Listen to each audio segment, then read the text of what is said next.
మహాశివరాత్రి పురస్కరించుకొని అంబేద్కర్ కోనసీమ జిల్లా కె గంగవరం మండలం కోటిపల్లిలోని సోమేశ్వర స్వామి ఆలయానికి భక్తులు పోటెత్తారు. తెల్లవారుజామున 3 గంటల నుండి భక్తులు గోదావరి నదిలో స్నానం ఆచరించి స్వామివారిని దర్శించేందుకు క్యూ లైన్లో బారులు తీరారు. ఈ సందర్భంగా సోమేశ్వర స్వామివారికి ప్రత్యేక పూజలు, అభిషేకాలు నిర్వహించారు. సాయంత్రం ఆలయం ప్రాంగణంలోని కోనేరులో స్వామివారికి దీపోత్సవం నిర్వహిస్తారు. ఈ ఉత్సవాన్ని చూసేందుకు రాష్ట్రం నలుమూలల నుండి పెద్ద ఎత్తున భక్తులు కోటిపల్లి చేరుకున్నారు.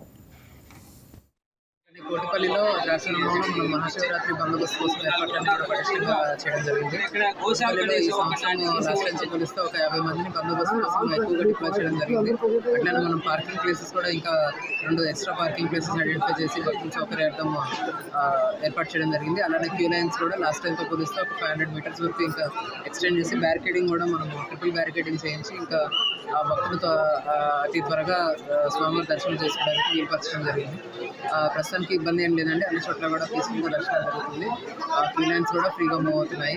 అంతరాలయంలో కూడా మనం ఫాస్ట్గా భక్తులకి దర్శనం కలిగేలాగా ఏర్పాటు చేయడం జరిగింది. బ్లాకేజెస్ అన్నీ కూడా క్లియర్ చేసి లాస్ట్ టైంతో పోలిస్తే ఇంకా మెరుగ్గా సేవలు అందించడం జరుగుతుంది. భక్తులు వస్తారని చెప్పి అప్రాక్సిమేట్లీ మనం ఎక్స్పెక్ట్ చేయడం లాస్ట్ టైం ఒక 50-60,000 వరకు వచ్చారు. ఈసారి 70-80,000 వరకు ఎక్స్పెక్ట్ చేసి దానికి తగ్గట్టుగా ఏర్పాట్లన్నీ కంప్లీట్ చేశాము. శివరాత్రి కోటిపల్లి మహాశివరాత్రి అనేటువంటిది పురాతనం నుంచి పెద్ద పేరు. ఎందుకంటే మహాశివరాత్రి నాడు లింగోద్భవ కాలంలో గురుపత్ని సంగమ దోషానికి చంద్రుడికి కళాక్షణం వస్తే ఆ కళను మళ్ళీ తిరిగి పొందడం కోసం లింగోద్భవ కాలంలో చంద్రుడు ఈశ్వరుని ప్రతిష్ఠ చేసి ఛాయా సోమేశ్వరుడు, సోముడి చెబితే సోమేశ్వరుడు, పోయిన కళలు తిరిగి పొందినవాడు కనుక ఛాయా సోమేశ్వరుడు. అంచేతనే చంద్రుడికి 15 రోజులు వృద్ధి, 15 రోజులు క్షీణం. అది మనకి శుక్రపక్షం తెలుసుపడుతుంది. అన్నిటికీ ఆ చంద్రుడు ప్రతిష్ట, అది విశేషం. ద్రాక్షారమ సూర్య ప్రతిష్ట అంత పెద్ద లింగం, ఇక్కడ చంద్రుడి ప్రతిష్ట అంత చిన్న లింగం. వీటికంటే ముందు కోటీశ్వర స్వామి ఉన్నారు. కోటి లింగ గౌతమి ఎందు కోటి తీర్థాలు అంతర్వాహినిగా ప్రవహిస్తూ ఉంటాయి.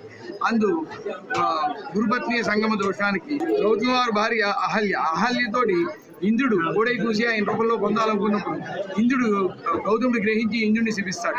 సహస్రాక్షుడు అవుగాకాని ఈ సహస్రభా దోషం ఎట్లా పోతుంది అంటే, కోటి శివలింగాలు ఒకే ముహూర్తంలో ప్రతిష్ఠ చేసి అర్చన చేస్తేనే కానీ పాపం పోదని శిపిస్తాడు గౌతమి వారు.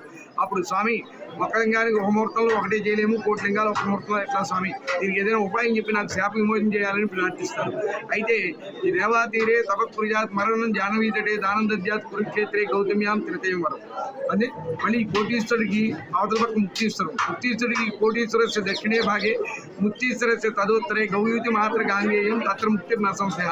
కోటీశ్వరుడికి దక్షిణంలో ముక్తీశ్వరుడు, ముక్తీశ్వరుడు ఉత్తరంలో కోటీశ్వరుడికి 4 మైళ్ళ చతుర్మందు ఈ గౌతమి ఎందు కోటి తీర్థాలు అంతర్వాహిగా నిత్యము ప్రవహిస్తూ ఉంటాయి.